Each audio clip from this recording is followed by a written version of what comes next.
Bonsoir à tous, merci de vous connecter. C'est un live testing ce soir assez exceptionnel. On est hyper content d'accueillir Chris et Andrea Mullineux.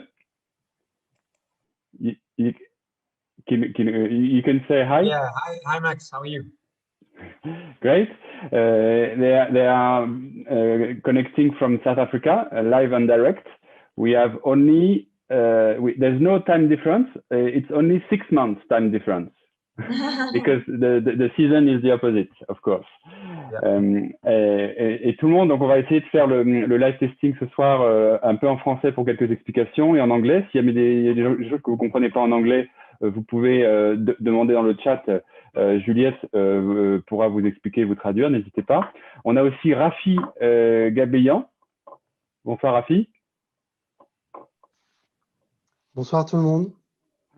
Donc Rafi, qui importe du vin depuis déjà une dizaine d'années en France. Il est tombé amoureux de l'Afrique du Sud à court d'un voyage et il a commencé à importer le vin qu'il distribue dans des cavistes et des restaurateurs de manière assez exclusive. Et en fait, il m'a contacté pour financer un projet assez généreux, on va dire, de mettre en place un site internet pour permettre à tous les particuliers d'acheter du vin. Et j'ai trouvé ça génial. Donc, quand j'ai vu surtout la sélection de vins très pointue qu'il a fait, je me suis dit, il faut vraiment qu'on l'aide à faire ça pour que les Français puissent découvrir ces vins extraordinaires qu'il a sélectionnés en Afrique du Sud. Et on a aussi avec nous la chance d'avoir ce soir Jérémy Kuckerman. Bonsoir Jérémy. Bonsoir à tous. Voilà. Alors Jérémy, c'est un illustre Master of Wine, pour ceux qui ne connaissent pas, et qui en plus est très sympathique et connaît très bien l'Afrique du Sud. Donc, on a vraiment un aéropage d'experts, de spécialistes, et on est hyper content que vous puissiez tous vous connecter et profiter. On a beaucoup de gens qui se sont aussi, qui ont commandé les vins. A priori, tout le monde les a reçus. Il y a eu peut-être 2-3 bugs de la poste, mais a priori, tout le monde l'a reçu, donc on va pouvoir déguster ça tous ensemble. Voilà, on va passer un bon moment ce soir ensemble. N'hésitez pas à tout moment. Ah, je vois que Ayn a reçu le vin, c'est super. Et donc, n'hésitez pas pendant la dégustation à intervenir, poser des questions. On est là tous ensemble, c'est un moment de partage, donc n'hésitez pas, comme dans une dégustation normale, à poser vos questions. Je vais laisser la parole à Rafi peut-être pour commencer à présenter tout ça. Oui, merci. Merci Maxime. Merci à toutes et à tous de vous connecter. Je vois plein de visages familiers. Je n'ai pas le temps de dire bonjour à tout le monde. Salut à toutes et à tous. Alors, en quelques mots rapidement, je vais juste mettre un peu de vidéo parce que moi, j'aime bien la vidéo en règle générale. Donc, un petit peu d'image pour s'évader. Je ne sais pas si vous voyez à l'écran. Donc, bienvenue en Afrique du Sud. C'est un pays magnifique où les gens sont merveilleux, les paysages sont merveilleux, les vins sont fantastiques. J'ai commencé cette aventure il y a un peu plus de 10 ans en important des vins d'Afrique du Sud suite à un voyage et parce que j'étais frustré de ne pas les trouver en France. Et de fil en aiguille, je me retrouve à faire le projet Good Hope aujourd'hui avec l'aide de WineFunding pour enfin amener tous les meilleurs vins d'Afrique du Sud, des meilleurs domaines au public français. J'étais un peu frustré que ça ne se fasse pas, donc j'ai décidé de prendre les choses à bras-le-corps. Et donc l'Afrique du Sud a une histoire très ancienne dans le monde du vin. Donc ils sont un peu classés dans le Nouveau Monde, mais ils font du vin depuis plus de 350 années. Pardon, je vais juste faire ça. Et ils font des grands vins qui sont malheureusement méconnus de nous en France. Il faut savoir que pendant longtemps, au tout début, donc 17e siècle, 18e siècle, les vins sud-africains étaient très recherchés. On a tous entendu parler du vin de Constance, du domaine Klein Constantia que Napoléon, soi-disant, buvait sur l'île de Sainte-Hélène. C'est le vignoble du vin de Constance que vous voyez sur cette image. Ensuite, il y a eu une période, on va dire, où la qualité s'est un petit peu perdue dans la production de masse et surtout dans la distillation, parce que les locaux aiment beaucoup le brandy, une espèce de cognac local. Et ensuite, malheureusement, l'Afrique du Sud a traversé une période très obscure, comme on le sait tous, avec l'apartheid. Et les choses n'ont vraiment redémarré qu'à la libération et à l'arrivée de la démocratie, avec beaucoup de nouveaux domaines qui ont démarré pratiquement de zéro. Avant, il y avait un système de coopérative. Et dans les années 90, donc, on a vu arriver de nouveaux domaines qui démarraient tout juste. Alors, pendant quelques années, jusqu'aux années 2000, les domaines sud-africains ont essayé beaucoup de copier ce qui se faisait à l'étranger. Et il y a vraiment eu une révolution au début, je dirais au milieu des années 2000, à partir de 2005, et encore plus à partir de 2010, avec des vignerons et des vigneronnes qui ont décidé de privilégier, on va dire, l'authenticité, les cépages qui ont du sens, le terroir, et des méthodes viticoles un petit peu plus respectueuses de l'environnement. Et là, tout d'un coup, il y a eu un essor énorme de la qualité de la production en Afrique du Sud. Donc l'Afrique du Sud, pour ceux qui ne connaissent pas globalement, je ne sais pas si vous y êtes déjà allé en vacances, je recommande fortement. C'est un très grand pays, ça fait plusieurs fois la taille de la France, mais il y a moins d'habitants qu'en France et il y a beaucoup plus d'animaux sauvages qu'en France, ça c'est sûr. Et la partie viticole est vraiment concentrée dans le sud-ouest, dans la région du Western Cape, du Cap occidental, qui est une région extraordinaire par sa biodiversité. Ceux qui s'intéressent aux plantes sauront que cette zone est un World Heritage Site de l'UNESCO pour ce qu'on appelle la réserve florale du Cap, avec plus de 9000 plantes, et une géologie très ancienne. Une des géologies, en fait, la géologie la plus ancienne dans le monde viticole, tout inclus. Donc, deux facteurs assez intéressants pour faire du vin. Alors, tout est très concentré sur le Western Cape. Vous avez plusieurs zones. Notamment, donc ici, vous avez la ville de Cape Town. Vous avez Constantia, qui est, on va dire, juste en périphérie, c'est dans la ville même de Cape Town. Et ensuite, vous avez la ville de Stellenbosch et les vignobles de Stellenbosch. Stellenbosch est la deuxième ville historiquement, entre guillemets, ville au sens colon, mais ville construite par les Néerlandais juste après Cape Town. Et Stellenbosch a une très fameuse université. Chris est allé à l'université de Stellenbosch pour faire de la comptabilité au départ, mais mal lui en a pris, il s'est mis à faire plutôt des études de vin. Et vous avez ensuite des endroits un peu plus aussi connus, Paarl, Franschhoek. C'est vraiment pas très loin de Cape Town. Et après, vous avez une périphérie un peu plus éloignée, le Swartland ici en rose, et la ville de Malmesbury, proche de laquelle se trouve la ferme des Mullineux. Vous avez aussi peut-être entendu parler de Hermanus sur la côte. C'est là où il y a des chardonnays et des pinots noirs. Et maintenant, on a, on va dire, une espèce d'expansion sur le nord du Swartland et aussi vers l'est, avec des régions comme Elim ou ici du côté de Swellendam, où on a de nouveaux domaines qui surgissent. J'ai perdu mon fil, il est là. Voilà, alors juste rapidement, donc l'Afrique du Sud, ça dépend des années, mais c'est entre la 7e et la 9e nation en production de vin. En nombre d'hectares, ce n'est pas énorme, 100 000 hectares, c'est moins que le vignoble de Bordeaux. Donc ça vous donne à peu près une idée.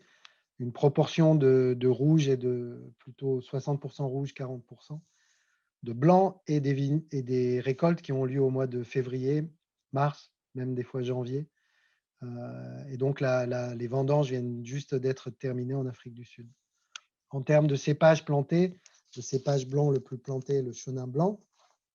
L'Afrique du Sud est la plus grosse, je dirais, plantation de chenin blanc. Ensuite, vous avez la Loire et c'est à peu près tout. Il y a aussi du colombard, mais ça c'est beaucoup utilisé pour la distillerie. Et ensuite, sauvignon blanc et chardonnay. Et en rouge, c'est quand même le cabernet sauvignon qui domine devant la Syrah. Et un peu derrière, le fameux pinotage, qui est le croisement du pinot noir et du cinsault, qui est très connu à l'étranger, mais qui n'est pas en fait le cépage le plus planté. Et le cinsault aussi, qui était pendant très longtemps le cépage en rouge qui était le plus planté en Afrique du Sud. On n'en parlera peut-être pas aujourd'hui, mais dans des prochaines dégustations, on pourra en parler avec les Mullineux qui travaillent sur la plus vieille vigne de Cinsault d'Afrique du Sud, pour leur domaine basé à Franschhoek, on en parlera tout à l'heure. Ça, c'était une petite introduction rapide de l'Afrique du Sud. Je vais laisser le micro à mon ami Jérémy Kuckerman, qui connaît très bien aussi le domaine Mullineux, pour vous faire une petite introduction. Et après, on pourra passer à la dégustation avec les Mullineux. Jérémy, c'est à toi. Merci Rafi. Bravo pour cette belle introduction et puis pour cette jolie décoration, même s'il n'y a pas que des vins sud-africains derrière toi, mais des jolies étiquettes en tout cas. Toujours difficile de parler de personnes qui vous écoutent, mais c'est vrai que voilà, moi j'ai beaucoup d'admiration pour Chris et Andrea, pour tout ce qu'ils ont fait. Il y a un nombre assez restreint de vignerons qui ont vraiment mis le Swartland sur la carte. C'est une région qui a énormément bougé récemment, qui a plus que bougé, fait bouger les lignes, qui, à mon avis, est une région qui devrait être source d'exemple pour beaucoup de monde, parce qu'on est sur une climatologie assez extrême. Il fait très chaud, il fait très sec. On est directement impacté par le changement climatique. On a un vent qui s'appelle le Cape Doctor, qui est un vent sec et chaud qui accentue donc ces phénomènes climatiques. Et pourtant, au Swartland, fort d'une émulation collective et de ces pionniers dont font partie Chris et Andrea, on produit des vins qui sont des vins extrêmement élégants et qui ont une forme, je trouve, de dualité qui est vraiment intéressante, puisqu'ils sont à la fois très élégants, comme je le disais, et en même temps, il y a ce côté sauvage qui ressort quand même, qui est propre au Swartland. Je trouve que voilà, il y a ce côté un peu salin, épicé sur les blancs, ces épices très fortes de la Syrah, et ce côté, je disais, un peu sauvage sur les vins, mais du sauvage noble, hein, pas le sauvage qu'on n'aime pas avec les goûts de poney. Et donc voilà, je trouve qu'il y a quand même une vraie identité terroir qui est extrêmement forte dans ces vins. Tout en ayant cette forme d'élégance, de délicatesse, qui est une véritable prouesse, parce que, comme je le disais, il fait particulièrement chaud et pourtant les alcools sont maîtrisés. Alors, il y a plein de choses derrière cette élégance, hein. Il y a d'abord une approche collective qui veut aller en ce sens et qui a donné le jour à un cahier des charges commun. Dans ce cahier des charges, il y a peu de bois, notamment. Il y a essayé effectivement de respecter des niveaux d'alcool plutôt maîtrisés. Donc ce vieil adage qui veut qu'on attende pour avoir la maturité phénolique dont on entend beaucoup parler aujourd'hui, on lui tord un petit peu le cou en Afrique du Sud, parce qu'en fait on récolte quand il y a le degré.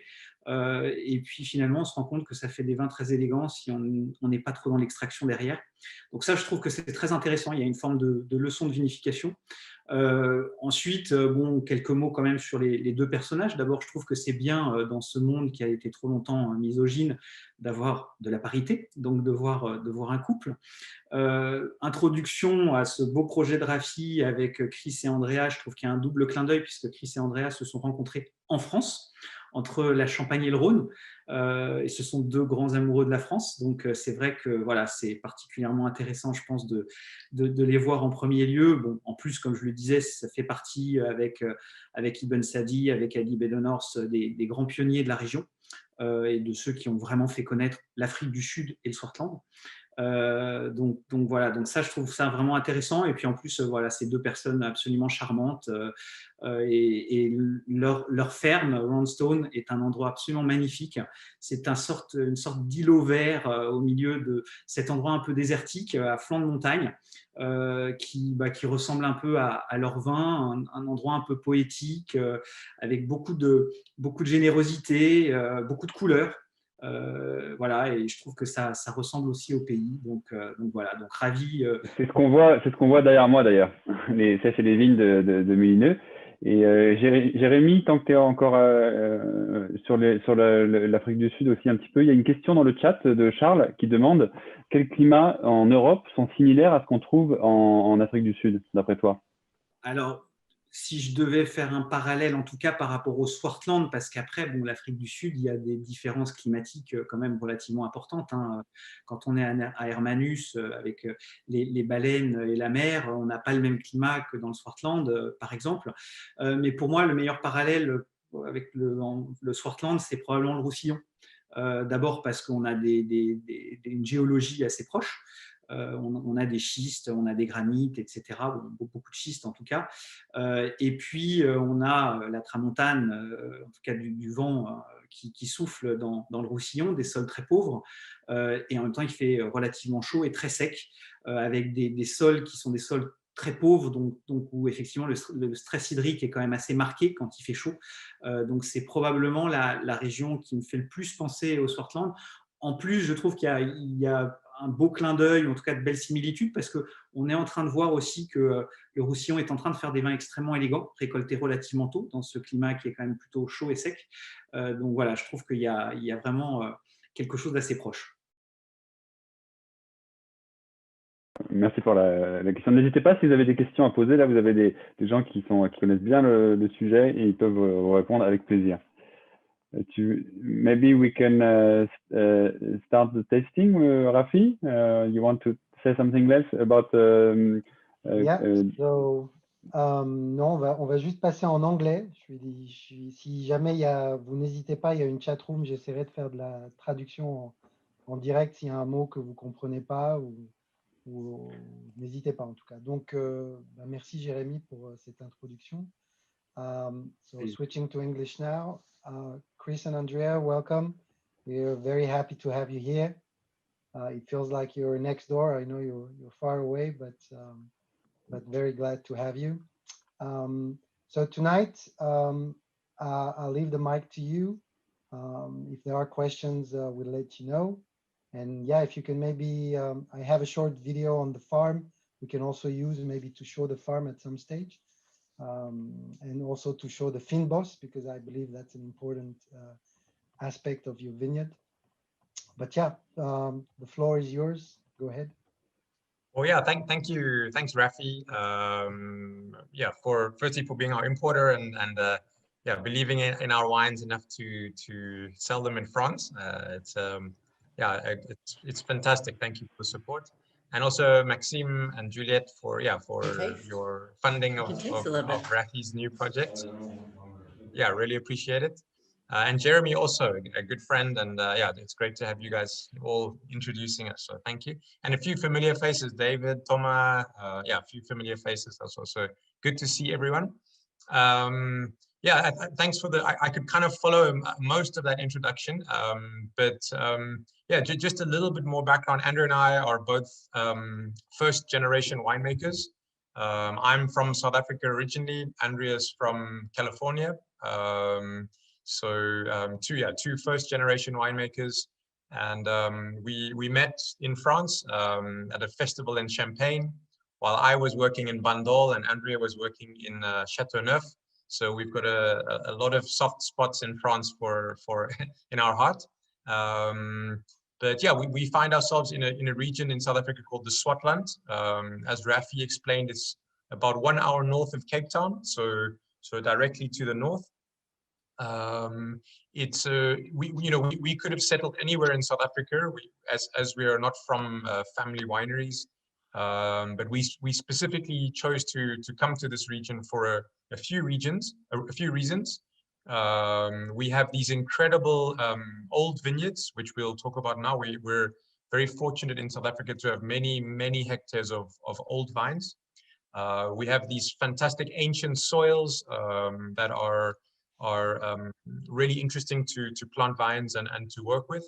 And we have this amazing dry and warm climate, which works very well if you plant and work with the right grape varieties. And I think that's one of the interesting things and one of the challenging things in the New World.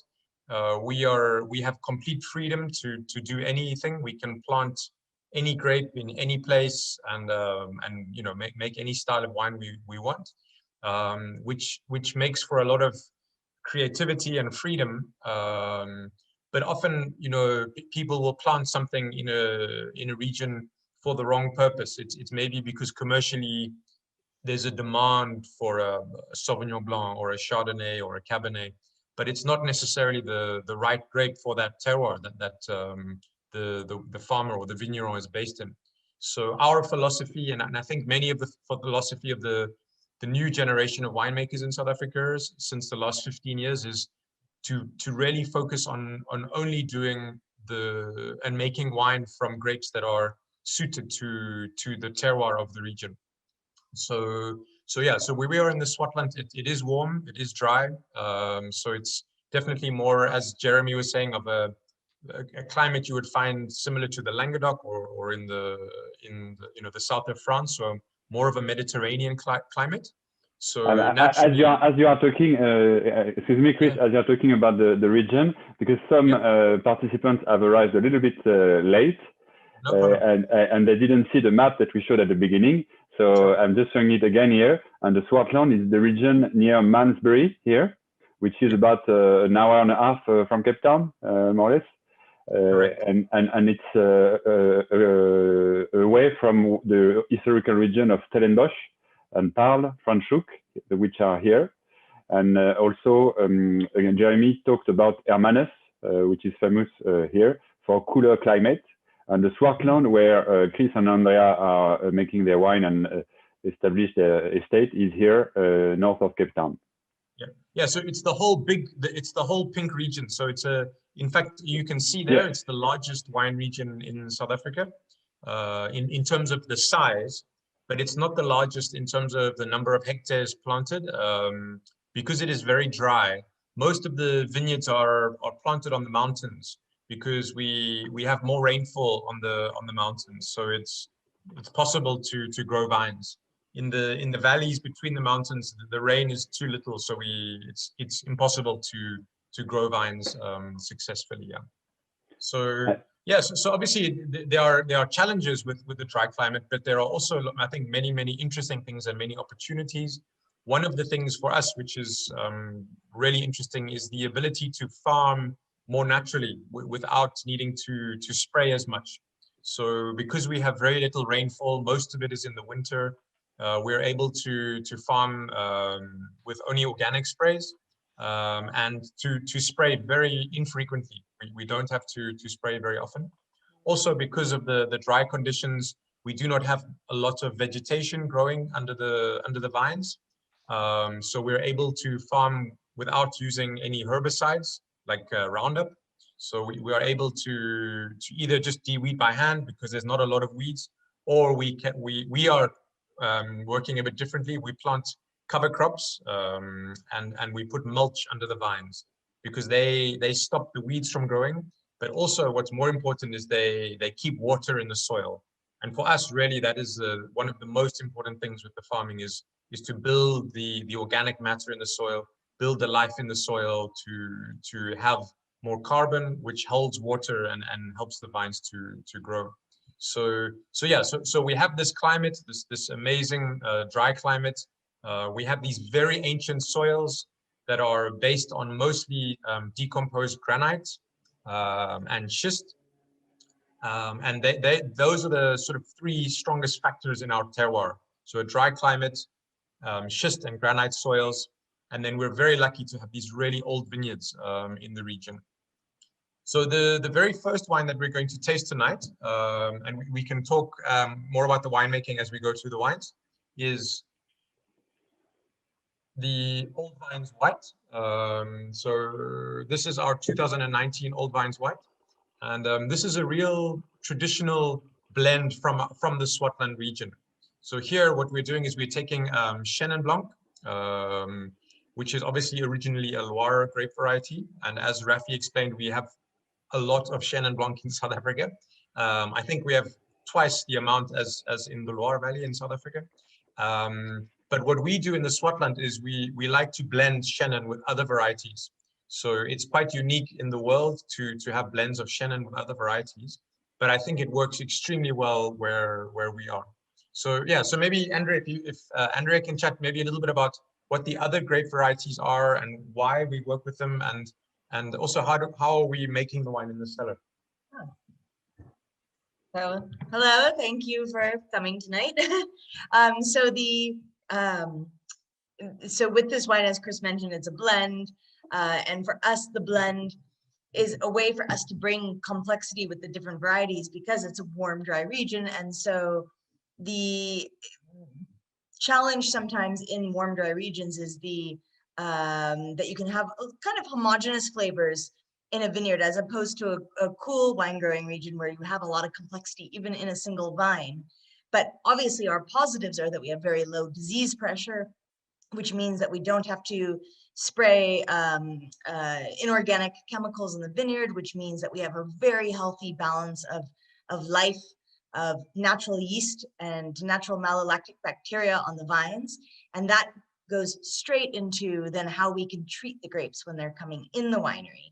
So everything that we're going to tell you about the wines today, you will know that everything is made only with indigenous yeast that come off the individual parcels of the vines, as well as malolactic bacteria, which, to soften the acids, which we encourage all the wines, even the white wines, to complete malolactic fermentation so that there can be very little intervention. So the theme there is the lowest possible intervention in the vineyards so that we can have the lowest possible intervention and healthy grapes that come into the winery so that what you're tasting is really the true essence of our vineyards in the Swartland.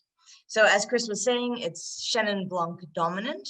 And the Chenin Blanc are older vines. So more than 35 years with an average of about 55 years for the Chenin Blanc vines.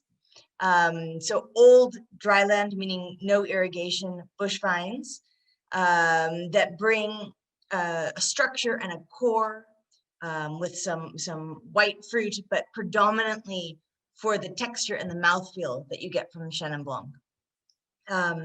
With that, we blend. You have, excuse me, Andrea, you have no irrigation at all on the farm? We have the ability to have irrigation, but water is very scarce in the Swartland. It's very precious, and so we treat it like the precious resource that it can be. So, yeah, but we have young vines also on the farm, and those need irrigation in their youth. But the idea is that we wean them off. So, yeah, 70% or more is 100% dryland farmed mostly because we don't have the water. Yeah. So we need to plant the right varieties in the right place on the right soil types with the right trellising system so that those vines can survive without external intervention. And to force their root to go deeper as well to get the water. Yeah, exactly. So that's, how it's farmed. Chris was speaking about the mulch to keep moisture in the soil. It's about having healthy soil, so natural microbes and a really good carbon base in the soil to make it so that we don't have to add. Here, is this picture that you're mentioning, the mulch that you're growing between the rows? Can you explain a little bit? Yeah, yes. So this vineyard is, that picture is on our home vineyard, Roundstone, which is on Kastilberg Mountain, which is slate or schist soils. That's quite a shallow, rocky soil that's quite well drained. And for us, what's very important in these soils is to bring up the organic matter, the carbon in the soil. So every winter we plant a cereal like wheat or barley or oats, very, very thick. And we allow that to grow. It grows like to 1 meter. And then in the spring, when the vines just start to grow, we roll it flat. We make like a carpet with the cover crop. So that covers the ground and it protects the ground from getting very warm. It keeps the soil moist and cool. So that helps to keep the moisture in the soil. And it also helps the bacteria to stay alive because otherwise the soil can get too hot. Underneath the vines, where the tractor cannot drive, there we pack straw, like we buy many bales and we pack the straw under the vines. Same reason, yeah. So, and you will see, maybe Maxime, on the picture behind you, that's also the vineyard. And that you will see in the Swartland, most of the vines are goblet. So like what you will find in the south of France again, or in Châteauneuf, we call them bush vines. It's a goblet. And there's a few reasons why we prefer Goblet in Swartland.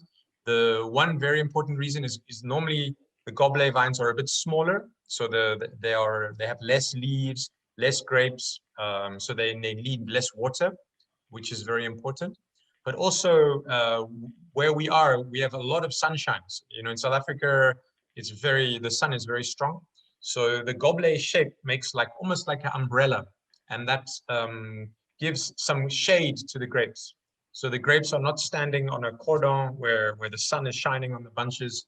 So it gives a little bit more complexity on the wine. If grapes are only standing in the sunshine, the wine becomes very one-dimensional. You only smell fruit. You only taste fruit in the wine. But with a little bit of shade, you also get some floral characteristics and some spice. So for us in the Swartland, Goblet is it's the best way to grow vines. Yeah. So yeah, sorry. And then Andrea was talking about the other grape varieties in the blend.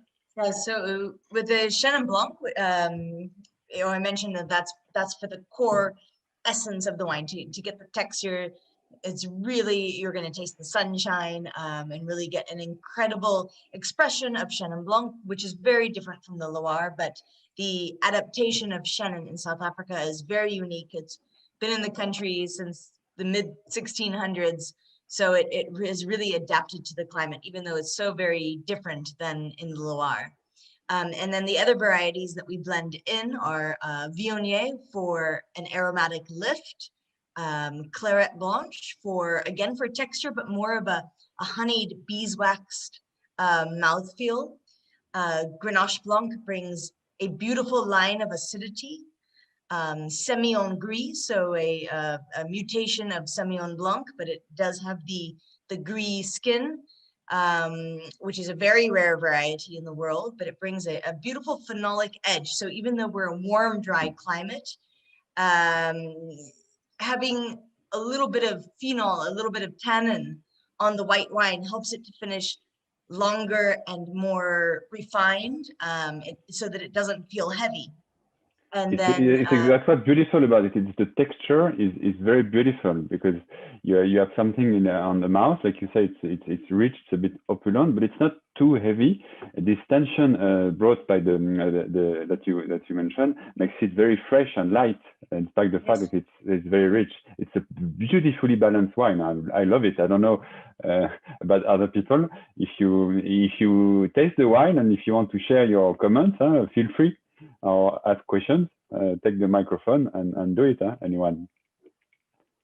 Yeah, and then even though this is an old vines wine, we are allowed a small % of young vines in. And we chose to blend in just for more complexity, more saltiness, and also for a very good natural acidity, a little bit of Verdelho and a little bit of Macabou. And so those varieties all together are what we think makes that complete Swartland white blend. It's a beautiful blend, and the variety that you mentioned, I don't know if everybody got it. The second variety was Viognier, which is quite popular also in France, in the Rhône, especially in Condrieu. It's the wine that is made from Viognier in Condrieu. For those who know Condrieu, this is one of the varieties that's in the blend. It's a beautiful blend. Huh? Oh. So there's a question about we've been talking about blends. First of all, in South Africa, obviously there's a lot of 100% Chenin Blanc, which are all pretty good. But I think one of the qualities of South Africa, and it's one of the things that really put them on the map, is the blend, the white blends, the Chenin based white blends, because this is something that, for instance, French people are not used to at all. We don't have Chenin-based blends in France. We only have 100% Chenin from the Loire, and you have a very good example here. But I think the Mullineux, it's not in the tasting today, but they also produce 100% Chenin in there. We'll show you some pictures later. But yes, just remember this in terms of white wines. South Africa is right now, for me personally, and for some other people more famous than me, is making amazingly qualitative whites, blend-based whites, and it's really mind-boggling.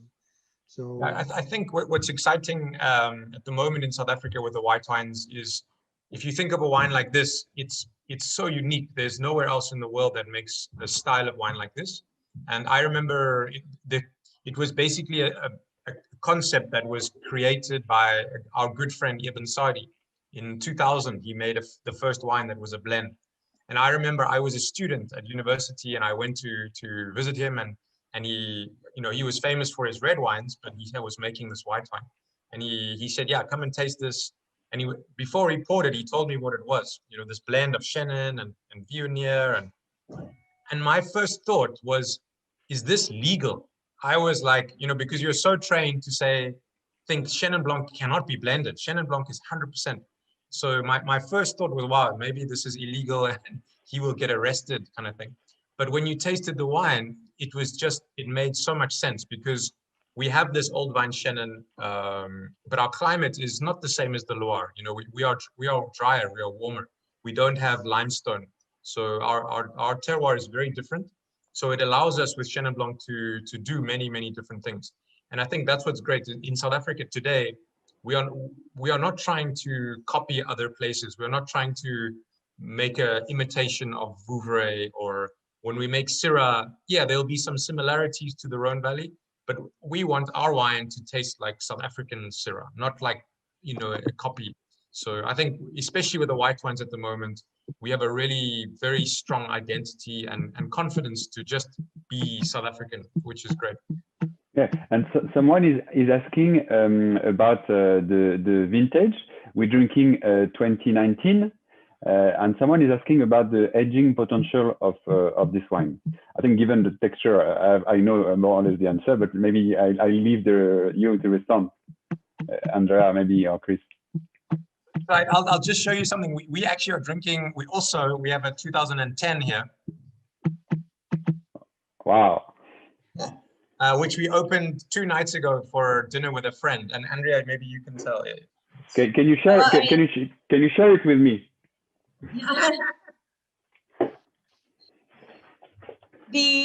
One of the challenges of being first-generation winemakers and starting our own winery is that our ability to speak truly from the heart about aging potential is only based on our time frame we've been working with. We can't speak about 10 generations of winemakers and taste the older wines, but now, we started this, the first vintage was 2008, and we taste all the way back each vintage every year. And the focus and the length on the wines does not waver at all. So you can taste the vintage variation, but the ageability, we can now say, ages well, because the wine, because it's made in a natural way, I often say that the place it does not want to be is trapped inside the bottle. And when you open it up, and we often decant the white wines, and it starts to open up, and you can leave it open in a decanter for 3 or 4 days. This white wine, the 2010, we've already had open for a few days now. And it actually starts to taste younger and more mineral the more air it gets. So we cannot tell you if it's going to age for, more than what we know, 20 years or more. But because a wine that is already 11 years old can be open for 3 days and tastes younger and fresher, we can tell you that it will age very well. Yeah. Yeah, and I think one of the things, Chenin Blanc is a grape that has a lot of acidity. It's naturally a grape with a lot of acid. So even in the Swartland where we are, it has a good acidity and a very low pH. So that is an indication that the wine has the ability to age very well. And the wine is textural. If you taste the wine, it has a creaminess on the palate, but that's because it's a dry place, it's old vine. So naturally, the wine must have some weight. But inside there, as you said, Max, there's a lot of acidity and energy. So the wine has, I think, for me personally, 5 years to 10 years, the wine is fantastic. But you can certainly age it more than 10 years, no problem. I think it will be difficult to keep it so long. I think we'll have drunk completely before the time. Yeah. So there's also a question about food pairing, because this is an unusual blend for us. You know, what do you guys eat with it? So typically. Well, so what we love about this wine is because even though there's a lot of freshness and a little bit of the phenolic edge, it's not too high in acidity. So what that means is that, you know, the freshness is what helps it to go well with food. The texture is what complements food, but it doesn't have too high of a total acidity that will fight with food. So that we feel that it's actually incredibly diverse. It loves shellfish. It loves things like roast pork, you know, where it's, you know, not, it's got richness and that sort of natural saltiness that pork has. It is beautiful together. And, but it also pairs very well for me with things that traditionally are difficult to pair with wine. So things like artichokes and asparagus, you know, umami characters, mushrooms, cheese. So like an artichoke risotto is an incredible combination with the Mullineux white. Oh, sounds nice. Yeah, I'm getting hungry. Cool. Hey, So, excellent. yes. So, any other questions, or should we move on to one of the red ones, the Syrah? Yeah, we can start with the reds a little bit. Yeah. Okay. Someone was just asking about the winemaking. Andrea, maybe. Sorry, I'm watching the question. Yeah, the barrels. How long? So yeah. So as I mentioned, it's non-interventionalist winemaking. So it's whole bunch pressing and only to the point where the grapes want. We're not chasing a certain volume. So when the juice starts to not taste right anymore, then we stop the pressing. Very oxidative. We definitely believe in oxidizing the juice to take away any of the oxidizable phenols and coloring agents to help it live longer and its life to be longer. And then only barrel fermented.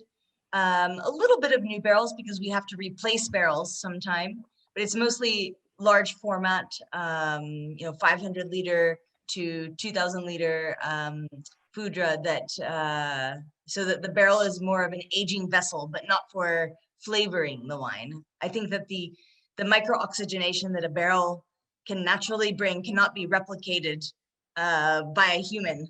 So we definitely love barrels for the aging vessel that they are.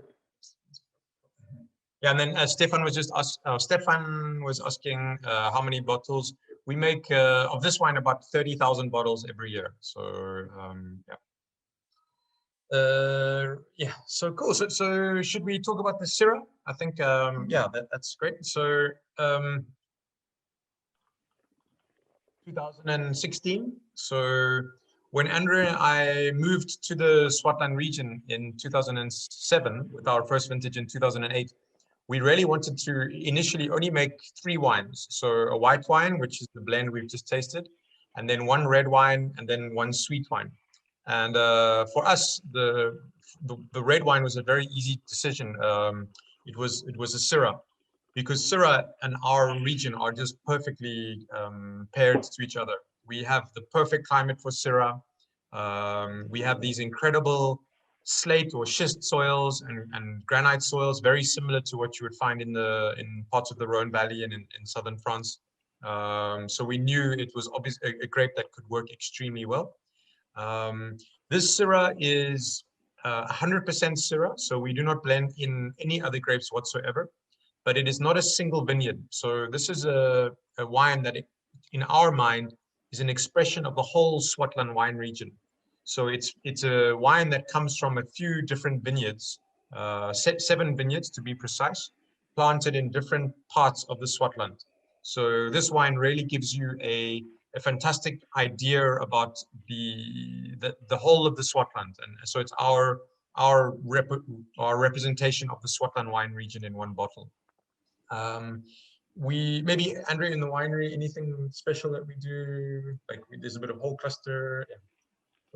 Yeah. So again, you know, with the Syrah, because we're a warm, dry climate, it would be very easy to make a big, heavy, over extracted wine. But because we want the soil and the land and the granite and the schist stones that we work with to speak as well as the Swartland Syrah character. Again, it's very gentle in the winery. So it's mostly whole cluster fermentation, but crushed whole clusters. I don't want to do carbonic maceration. I do want just traditional alcoholic fermentation. But the whole clusters not only are a part of the vine, so it's bringing more terroir, more of the vine into the fermentation, but it brings, it helps to tie the Swartland tannins together beautifully, because Swartland tannins are already very soft and very supple, and the stems help to bind them together, but also to lift them, to create a coolness in the wine. So even though we're a warm, dry region, the stems help to make the wine feel cooler. And it also incredibly enhances the aromatics.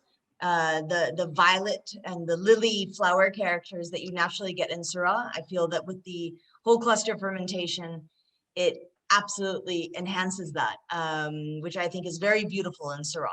In South Africa, we're allowed to say Syrah or Shiraz, and I think that character is what pushes it more into the Syrah spectrum. And then for the barrels, it always spends the first year in barrel, and then the second year in large format vessels before we bottle it. And then we always leave it for at least 6 months in bottle, also just so that the wine that you're drinking is, we think, already ready to drink. We think that Swartland Syrah you can drink very young, even though it does age incredibly well. Yeah, so the reason why this is a blend, and we'll see in the next wine that we taste, which is a single vineyard wine from a single soil. The reason why we love to blend in the Swartland is we can, in one wine, create balance and complexity by blending rather than by manipulating the wine by adding chemicals or acidity or tannin or something.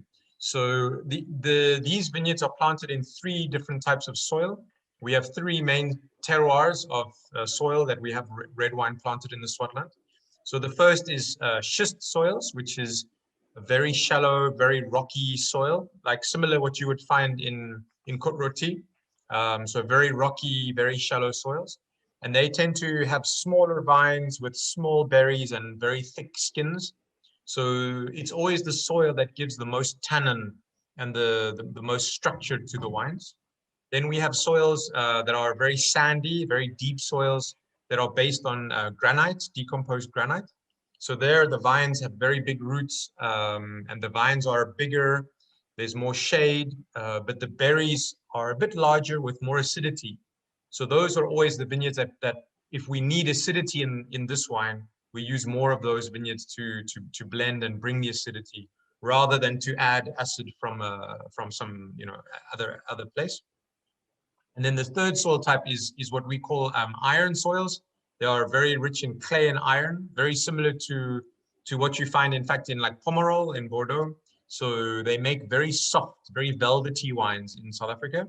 So this wine is always a blend of those 3 terroirs together. And depending on the vintage, we may use one vineyard more or less to create the balance that we're looking for in the wine. So that's why I say this is always for us an expression of the whole of the Swartland region. Yeah. That's what's bringing the balance between the different terroirs. That's very interesting. Maybe we can ask some of the participants to share their impression on the tasting. I think I see that our friend Louise who's based in Amsterdam, who's connected with us, and she's preparing the WSET level 4. So maybe she can share her impression. Did you receive the bottle, Louise? Of course we did. We have the 2 bottles here. Okay. Very happy to. Good evening, everybody. So we're here, 2 Frenchies based in Amsterdam, and really, really happy to follow everything. And actually, my friend Simon was 4 months ago in your estate. So for him, it's once again, he's rediscovering your wine, but he was one of the first advocate for you, saying like, the wine are great, I'm definitely coming, it's a great project. So we are very happy I'm personally very happy to discover your wines tonight. And frankly, I love the white wine for sure. And I'm kind of amazed also by the Syrah. Being French, I'm more used to the Syrah from the Rhône Valley, obviously. but this one is particularly powerful when it comes to the body, of course, the level of alcohol, but it's kind of nicely balanced also by all the aroma and the flavor that we can find in the wine, coming from red fruits, black fruits, but also some peppery aromas and slightly oaked. So no, very good, very nice wine indeed, and happy to see how it will age, because even if it's 5 years ago, it seems like this can use a bit of aging still. Cool, thank you. Yeah, you summarized it very well. Thank you. Excellent. Yeah, I think again, like with the Shennons, we're trying in South Africa to make our wine must taste like it comes from the Swartland. So, you know, there was a tendency in the past to try and make the wine taste like another wine region because that was the reference. But now we really want our vineyards to taste like they come from our place. And Swartland is a little bit warmer and a little bit drier than the Northern Rhone Valley. So our Syrah will never taste exactly the same. That's not the idea. We want to find our own expression. And again, like with the white wine, I think texture is very important.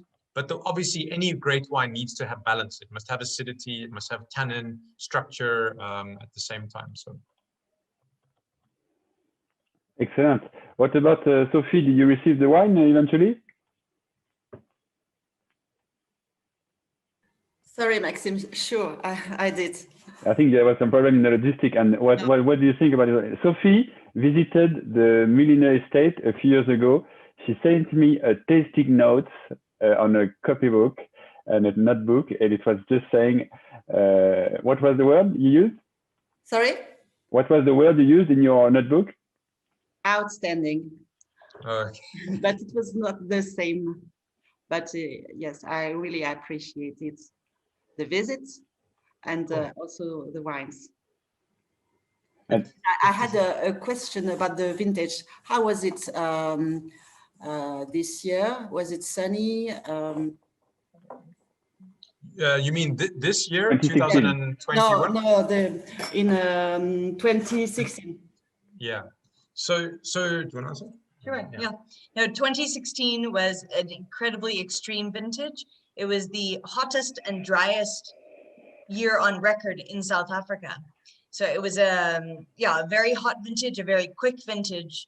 But grapevines, and especially when they're naturally grown and the right vine and they're planted in the right area, vines are incredible at the self-balance that they can make.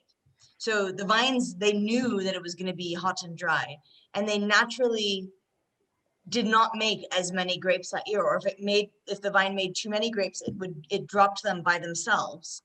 So our yields were down a lot, up to 90% down on some of our vineyards, but on average about 60% down. But with less fruit, it meant that the vine didn't struggle, that it could ripen the fruit properly without making raisins. And so even though it was a very hot, dry year, I think that there is still a lot of balance in this wine, and that you can taste that the vines, they knew what to do to make the fruit ripen to the right level. I wouldn't tell it was such a hot year. It's still so fresh. It's beautiful, huh? Well done. Thank you. Yeah, but here, the soils from the Paardeberg, the granite soils, become very important because they always have a lot of freshness. So in a vintage like 2016, we will use a little bit more of the granite soils in the wine to bring that freshness that we're looking for. Yeah, you don't want something that's jammy and overripe, and that can happen in hot years. And this is not at all what we have. Yeah, amazing result. Great. Thank you. There are other questions about. There were a couple of questions about Italian grape varieties. Yeah, they're in the Swartland. To be honest, there's not a lot of Italian varieties planted. You know, grapes like Nebbiolo, Sangiovese, I think it's too warm where we are. But we have planted Vermentino, which is the same as Rolle in the south of France. So that is a grape variety that is being planted quite a bit at the moment. I think for climate change, it's a very interesting grape variety to bring acidity into our wines. So yeah, that at the moment is the most predominant sort of Italian variety in the Swartland. Yeah. There's an interesting thing on Italian or other varieties. It's probably worth a complete different session just for that. It's South Africa, and Jeremy is also some, you know, writing about that is a textbook area for climate change and how to adapt. And a lot of the wineries have seen what a drought can mean and are looking at, you know, what could be maybe the grapes that South Africa will have 50 years from now or 75 years from now. And they have started planting things like Vermentino, things like Assyrtiko from Greece, many plantings coming from Spain and Portugal. Any place that's hot with wind works for South Africa. So well, but yeah, but we, you know, sorry, yeah, we have to. The funny thing is, Rafi, we have to first experiment just a little bit because, yeah. You know, if you take Chenin Blanc, for instance, which comes from the Loire, if you came to South Africa, you would never say, this is a place we must plant Chenin, but it's worked so well, and yeah, so I think so we are all planting, you know, little, like maybe enough vines, like 1,000 vines, enough to make one barrique of a few different varieties, and then we will see. We believe it's the right grape for our terroir, but the wine must also taste good. So yeah, it's going to be I think a very interesting next 20 years as we plant these varieties and we see this one works well in this place and this one works well in this place. Yeah. So by the way, the Mullineux do something in South Africa. Yeah, I think yeah. They do something in South Africa which is amazing, and I think many wineries should do that in France. Is they have a private members club on whom they try all these new experimental things. So they would, you know, they would try a Grenache or they would try something completely different, and you get those bottles, and those bottles become quickly collectors because everyone wants to have them. But it's a fantastic way for a winery to build a relationship with the end customer and propose something very valuable. That works both ways. Valuable for the winery because they can try things. Obviously, in South Africa, it's more legal to try things than it is in France sometimes. Yeah, we can be open about it. Yeah. I know you get worried about illegal things, but in France, it's less obvious, but it's a great way to try things and build a relationship with your customers. Cool. Great. So yes, so the next wine is the Schist Syrah. So as I mentioned earlier, we do in some vintages we do bottle some single vineyard wines, both in the Chenin and in the Syrah, and these are wines that for us are really special because they're like kind of a microscope on the terroir of the Swartland. So the previous two wines that we tasted were both blends of many vineyards together in one wine. And here we're tasting one single parcel on its own. And what makes the parcels different really in the Swartland is the soil. The climate is very, very consistent no matter where you are. So yeah, with this picture here, where you see the Schist Syrah block here, so I'm moving my mouse, but I realize you can't see my mouse. Yeah. But yeah, so the Schist Syrah block is that block there right next to the winery. And this is very shallow rocky soils. And only like maybe 8 kilometers away is the Paardeberg in the background there. So the climate in the Paardeberg is pretty much identical to the Swartland. We have the same rainfall, the same temperatures. It's warm and dry, but the big thing that changes in the terroir is the soil that the vines are planted in. So we name these wines after the soil. So that's why you'll see the top schist, because that is the most important. That is the strongest factor in the terroir of the wine. And as I said with the previous Syrah, this being shallow rocky soils, this terroir tends to bring more structure, more tannin, and more density to the wine. So this is the more firm, the wine that takes the longest to evolve, the wine that takes the longest to open up. It's the slowest aging and most, I suppose, classic styled Syrah that we produce.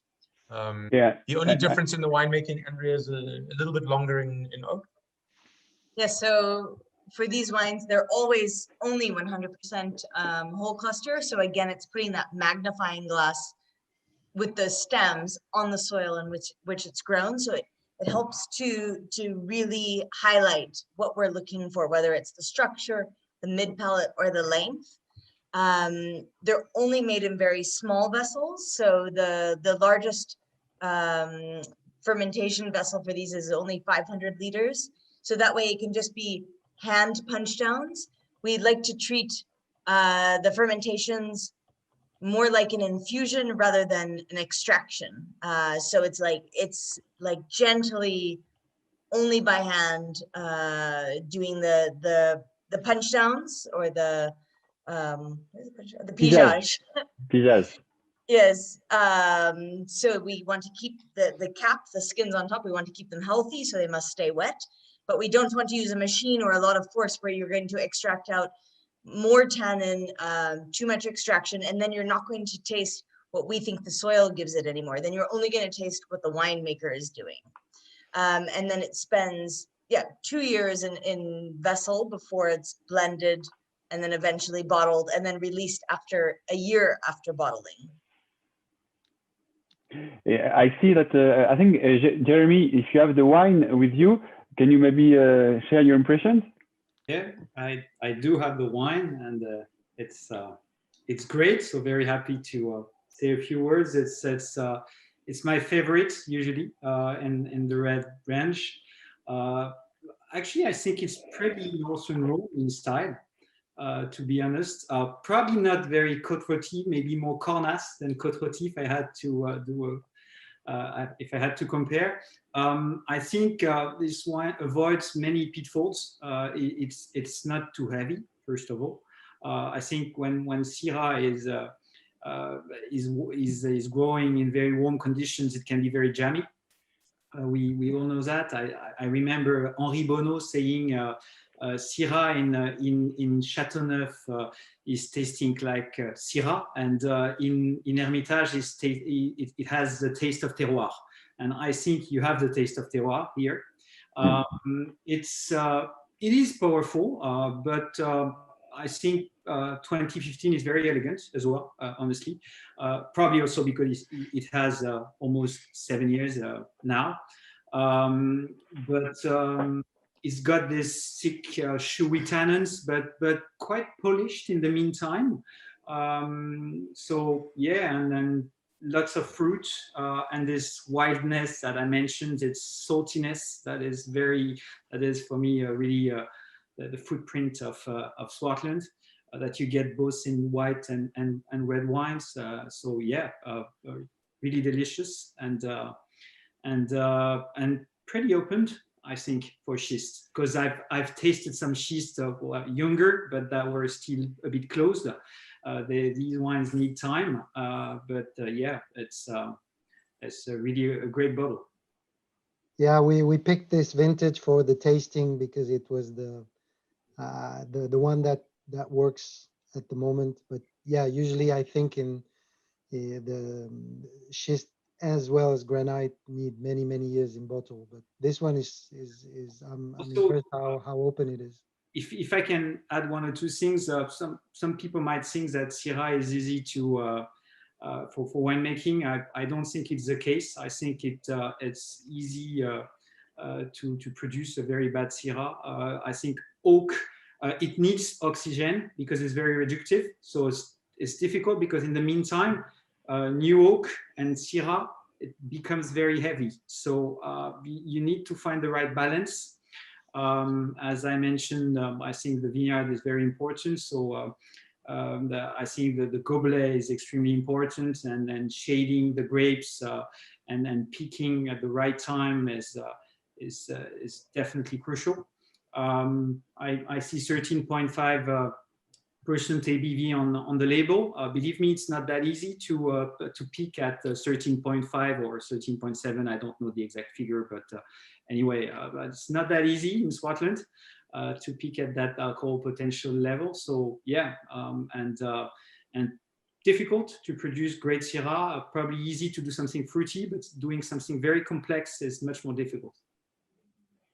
Thank you. Yeah, I think you know, it's the two things we said at the beginning that allow us to make a wine like this in a warm place, in a dry place. It's planting the right grape in the right place, and it's the way we farm. If we've seen that with the last 5 years with the drought, the vineyards that were farmed more naturally, that had really good life in the soil, good cover crops, good mulch.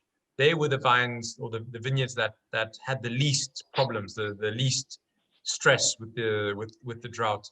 And the vineyards that were farmed less naturally, where the soils were not well covered with cover crops and you know, farmed more conventionally, they were the vineyards that had much more challenges. So I think that's been really interesting the last 5 years for us. We've learned, you know, we've always tried to farm naturally, but it's been a really very affirming experience to go through the last 5 years. So yeah. We can feel it in the glass, huh?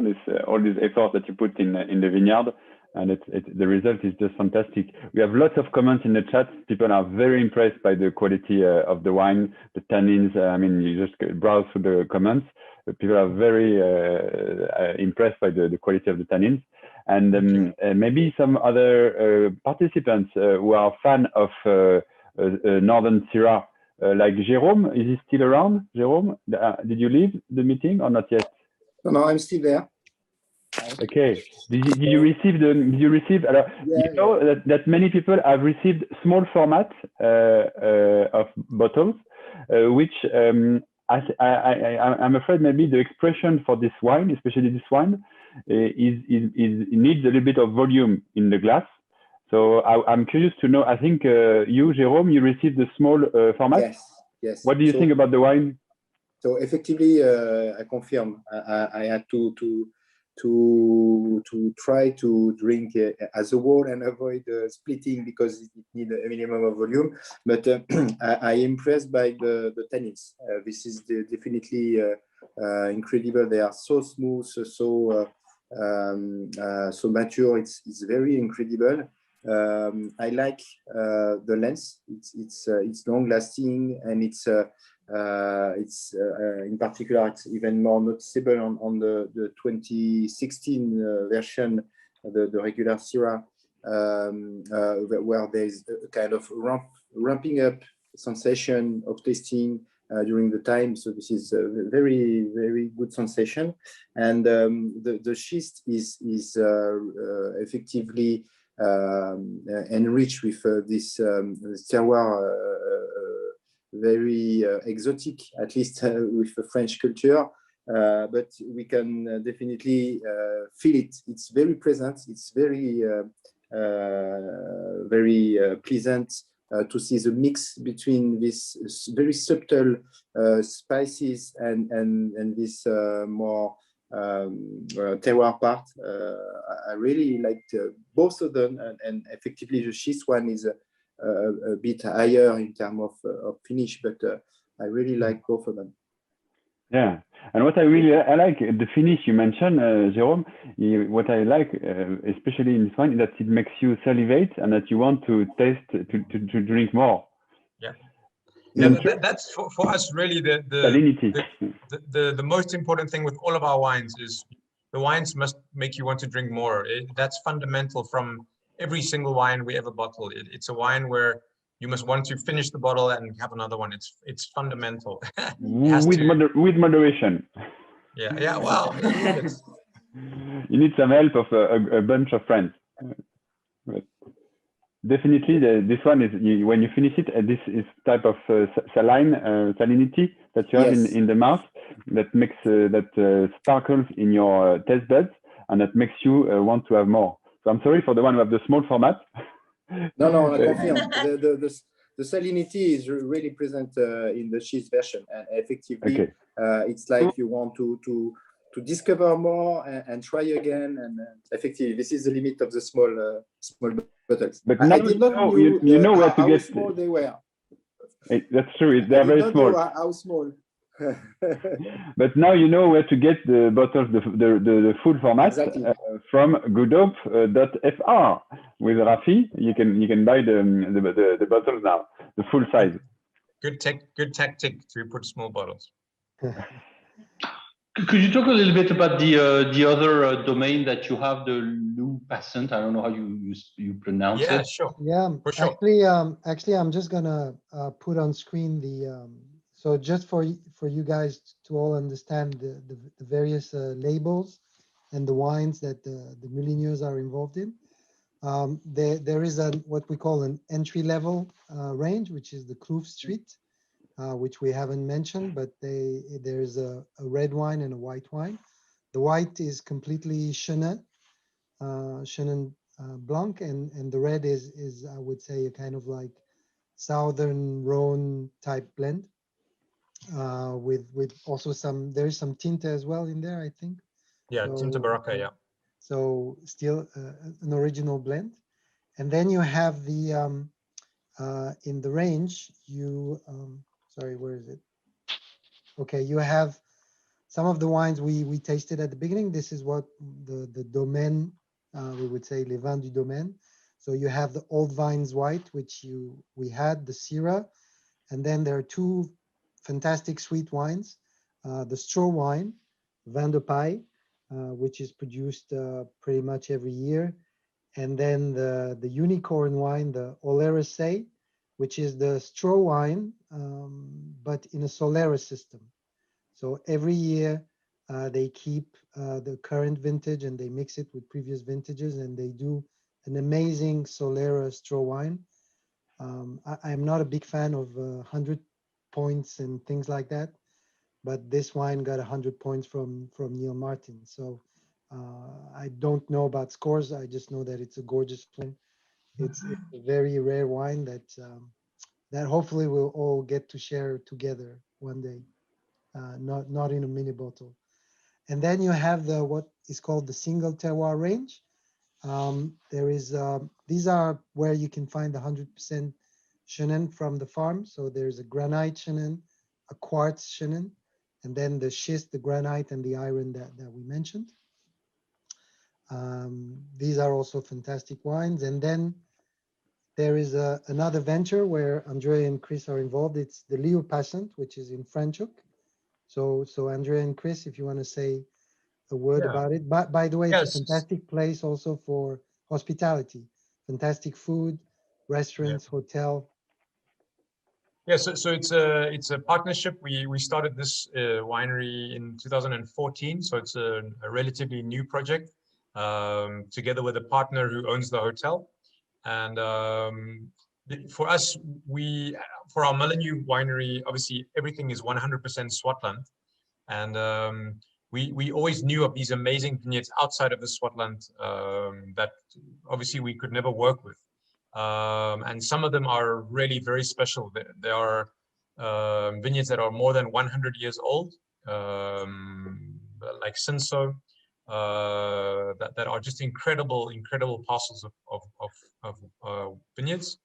And yeah, so in 2014 we started a new winery in Franschhoek, focused on these wines that are authentic heritage blends from South Africa. So made in the same way, the same winemaking, the same. Here's Philippa. The next generation. Hello, Philippa. Hi, Philippa.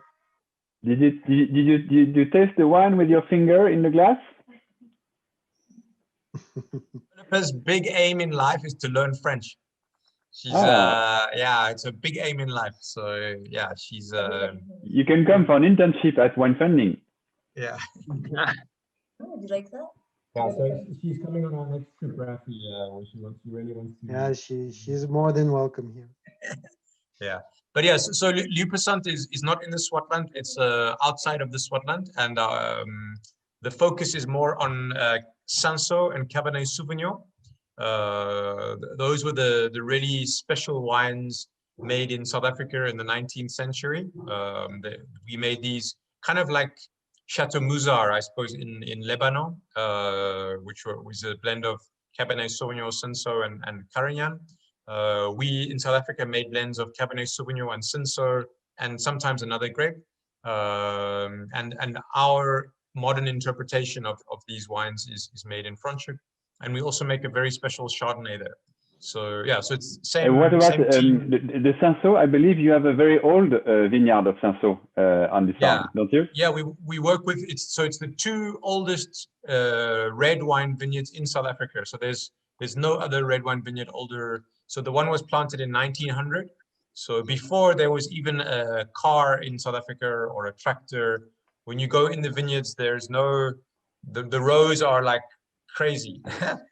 Because they've never had a machine in the vineyard. It's always been farmed by hand.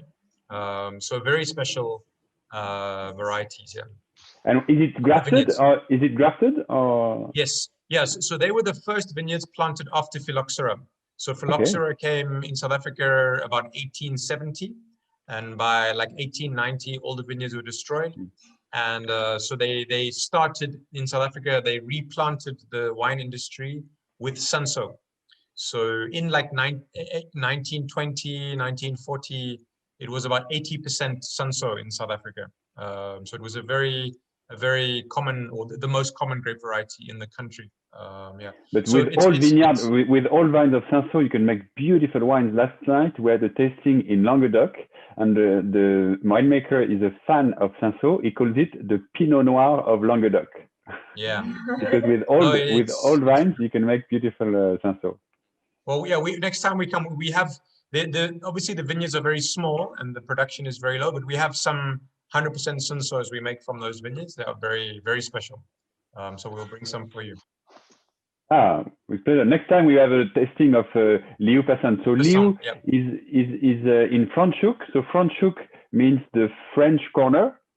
It's because lots of the French Huguenots, when they emigrated, where they fled the persecution in France, they emigrated, and many of the French Huguenots settled in the Franschhoek area, where they were not allowed to speak French. Actually, it was forbidden to speak French. But many of them settled with farms, and you will see, if you have the chance to visit Franschhoek, the name of the farms are very, very, very French.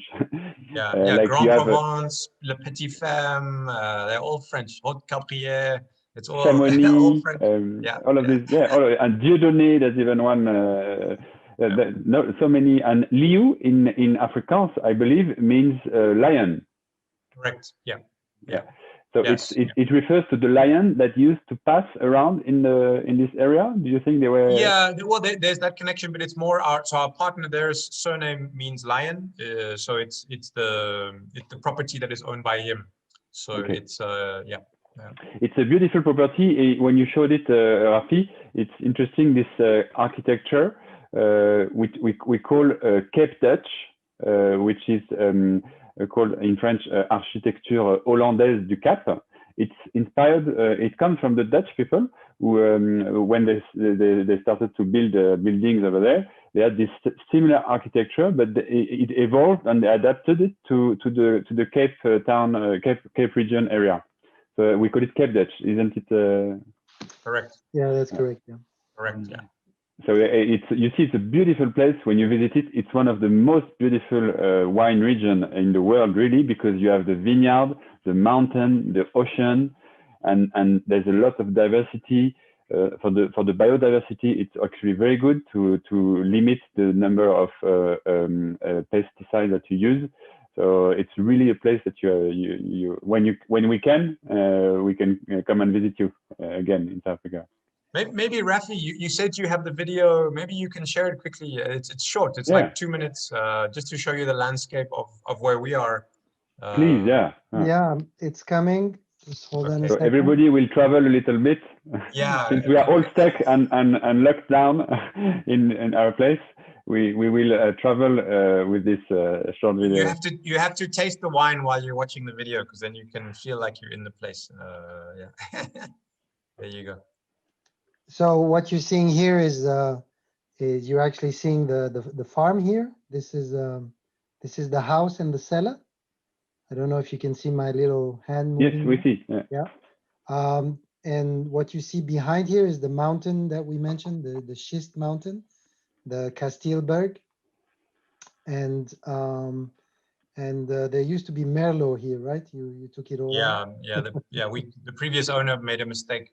Yeah. So, but yeah, it's a beautiful farm, and you have you can see a Table Mountain in Cape Town from the farm at night.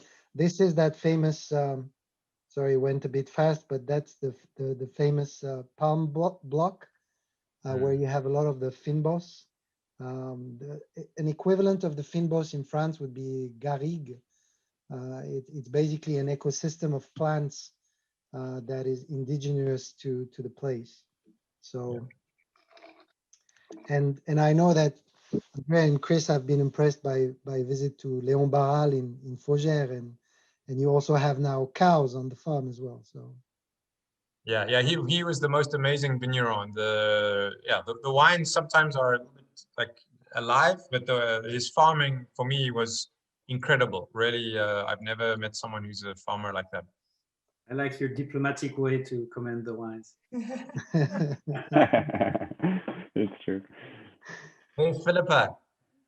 Yeah, and you can see JC and Philippa, the next generation. Yeah, and the fynbos is very aromatic, like garrigue, you know, like lavender or rosemary. It's very aromatic. So the oils drift in the air, and they give also a sense of place to the wine. So for us, it's very important to have you can see a natural balance in the vineyards with the local vegetation and the vines together. It's very important.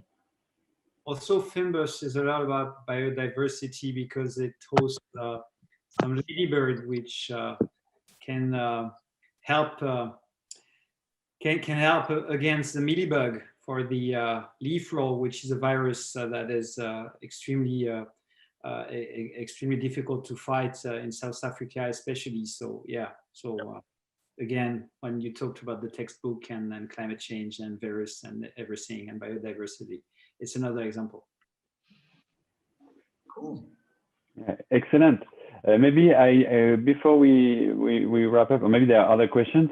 If you enjoyed the tasting and what we've discussed, you can support the project for Rafi by going on the WineFunding website. You choose the Good Hope project, this one, which is going to be almost financed.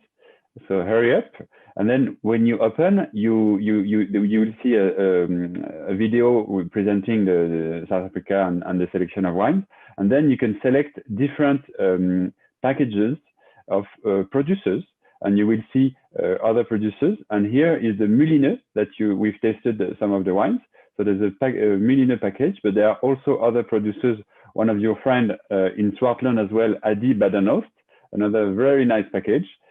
And then one from Stellenbosch, Renneke vineyard, who works dynamically. And then from a cool region in Walker Bay, a selection of two producers, Crystallum and Restless River.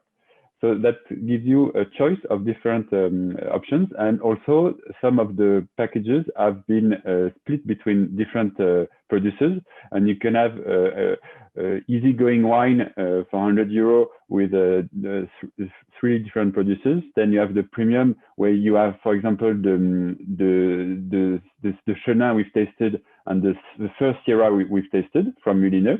We couldn't resist but to put the two. and then the Prestige, that's where you find the Syrah, the last one we tasted.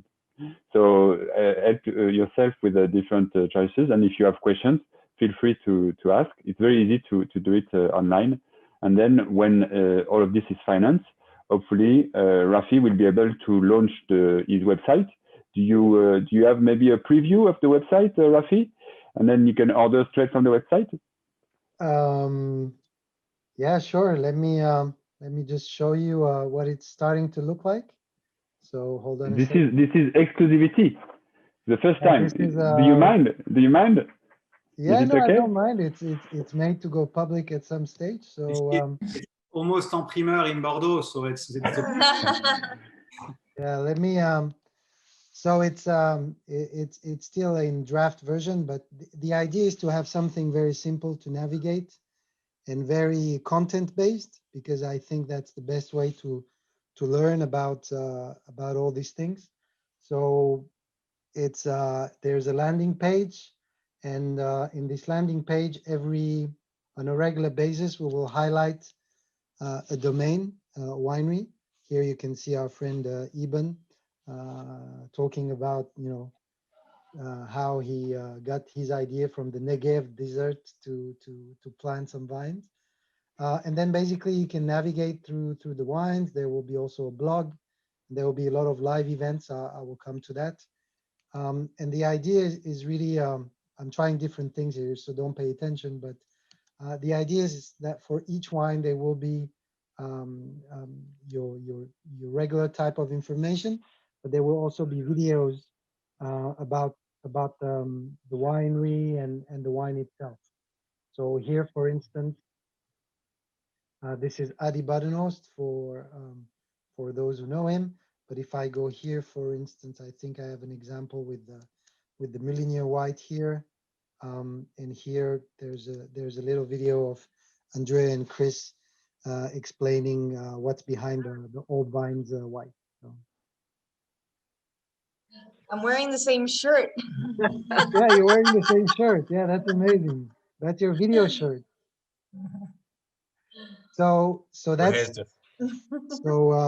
that's a sneak preview into the website. It will be very video based, and the idea is to have these kind of events on a very regular basis. So hopefully it's going public. We're going public at the end of the month, and somewhere mid-May there will be the first, the second, but the first for Good Hope. There will be another live session like this. This time with Adi Badenost from the Swartland again. But there will be basically a live event every 4 weeks. So every 4 weeks we'll be able to do this kind of event with another winery. And this is obviously in a COVID time, but hopefully there will also be face-to-face events. Many of these South African wine producers travel a lot to Europe. So we'll be looking forward to organize dinners and tastings where we can get together without masks, hopefully. And Andrea and I were just saying, Rafi, sorry to interrupt you. Exactly 2 years ago, we were in Paris because we went for a romantic walk past the Notre Dame, and the next day we heard of the terrible fire, but it wasn't us.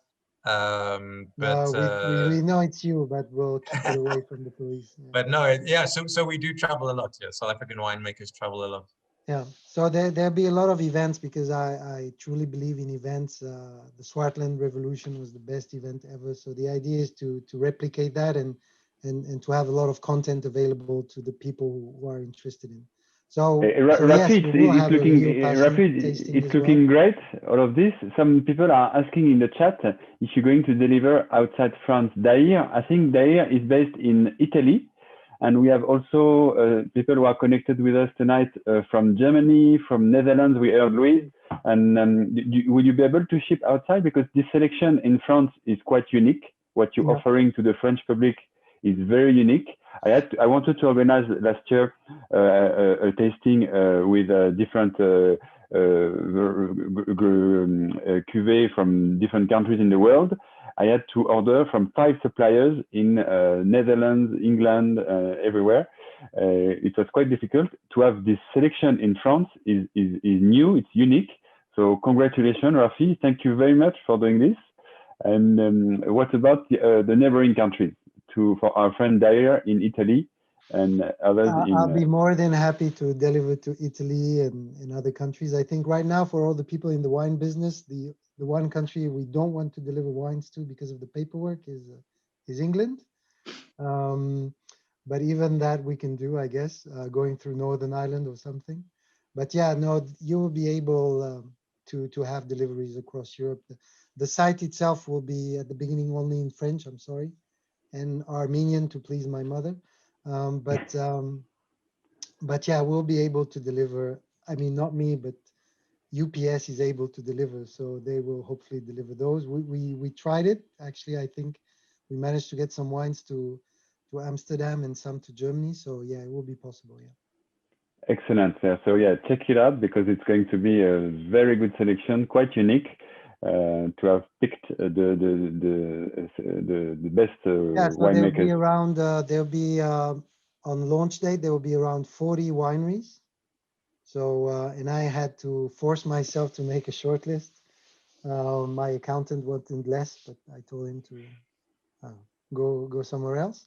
But yeah, there will be more than 100 wines from 40 different wineries. And if it works, there will also be more wineries. There's a lot of talent in South Africa. The Mullineux are a locomotive, we say in France, but there's many more that are really worth discovering, and hopefully we will be able to discover them. And they're all great personalities, and they all want to come to France in 2023 for the World Cup, the real one, the Rugby World Cup, not the football one. Maxime, Rafi, est-ce que je peux dire juste quelques mots avant que vous... Vas-y, Jérémy. Oui. Voilà, déjà, je voudrais dire lots of chapeau, Rafi, pour ce projet. Je pense qu'il faut vraiment supporter ce type de projet parce que c'est assez rare qu'on apporte autant de contenu. C'est un peu, pour moi, les limites de la plupart des projets sur les vins étrangers. Et il y a vraiment besoin d'apporter beaucoup de contenu parce que je crois que d'abord les gens en ont envie. Moi, je n'ai aucun intérêt dans Good Hope. Hein. Je suis venu aujourd'hui parce que Rafi est un ami et parce que Chris et Andrea sont des amis et parce que voilà, je trouve que c'est important de soutenir ce type de projet parce que aussi, on ne le dira jamais assez, l'Afrique du Sud est un pays viticole formidable.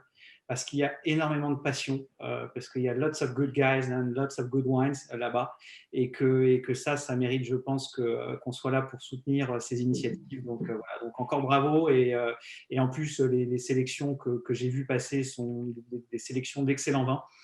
Donc, je ne peux qu'inciter tout le monde à remplir ces caves, puisqu'ils ne le regretteront pas quand ils ouvriront ces beaux flacons. Merci beaucoup, Jérémy. Je ne sais pas s'il y avait d'autres questions dans le chat. On va peut-être libérer tout le monde. Maybe Chris, Andrea, you wanted to add something to wrap up? We are about to go out, break out to go back home or for dinner. Yeah, for us, it's just thank you. Yeah, thanks for you, Maxime, and Juliette for getting behind Rafi's project, behind Good Hope. We really appreciate it. Thank you, Rafi, for believing in South Africa enough to make a business out of it. It's fantastic. Jeremy, for joining us tonight, and most important to everybody else, thank you for coming this evening and learning a bit more about us and our wines and Rafi's project. And please support Good Hope. You won't be disappointed. Rafi's got fantastic taste in wine, so all the wines that he imports are good. So thank you everybody. Thank you for your interest and for listening to us and watching our videos. It touches our heart that people are tasting our wines from around the world. Thank you, everybody. Rafi, you wanted to say something? Tu veux dire quelque chose peut-être? No, je voulais just a big thanks to Chris and Andrea for trusting me for the last 10 plus years. And thank you everyone here for joining and taking the time, and looking forward to doing great things all together. So, and be happy, drink good wine. We only live once, so enjoy life. Excellent. Thank you very much, everybody. Merci beaucoup à tous d'être venus si nombreux. C'était vraiment super sympa. Merci pour les questions que vous avez posées. Et si vous en avez d'autres, n'hésitez pas à nous écrire et on fera un plaisir de vous répondre. Merci à tous. Bonne fin de soirée et à la prochaine. Au revoir. Ciao, au revoir. Merci. Bye. Ciao.